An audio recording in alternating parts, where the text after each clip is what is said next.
let's talk about two things related to the foundation of our emotional intelligence skills. One is emotional suppression, and two is emotional dysregulation. So emotional suppression is when we don't even allow ourselves to experience emotions. And it might not be all of them. It just might be some of them. Some of them cause us great discomfort, or we're afraid of them in some way or another.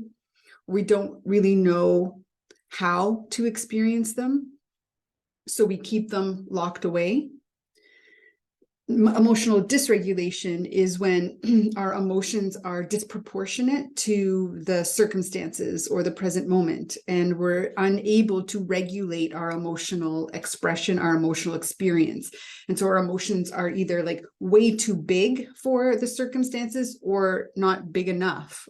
Yes, I know that can actually happen. We can have emotions that are flying under the radar for the circumstances. So how do we tackle these things? Both are tackled in similar yet different ways. So when we think about our emotional self-awareness, the first thing is giving ourselves permission to explore. One is permission to feel.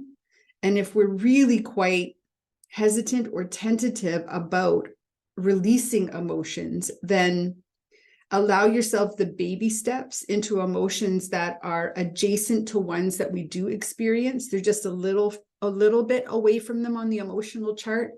Give yourself permission to gradually step into those and experience them. And permission simply means to allow yourself to feel them.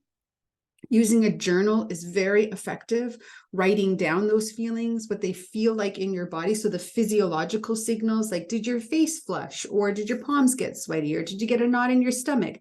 How do they feel in your body? And what's creating that emotion? So what were the circumstances and the thoughts going on around it? And then even identifying was the impact to your behavior or the impact to your thinking. So how did the emotion affect you?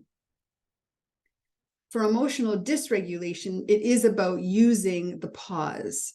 It's about being able to give space between a trigger for an emotion and the response that we're having, and give ourselves some time between it to actually consider what's going on, what is the appropriate emotional response. And so using impulse control to minimize the current default reactions we're moving to. Now, how we practice both of these things is the similar piece. How we practice them so that in real life we can use these skills is through the form of meditation. And by meditation, I mean spending quiet time where you go inward to focus only on your breathing, to examine and explore yourself, to think about yourself and how you're occupying your life.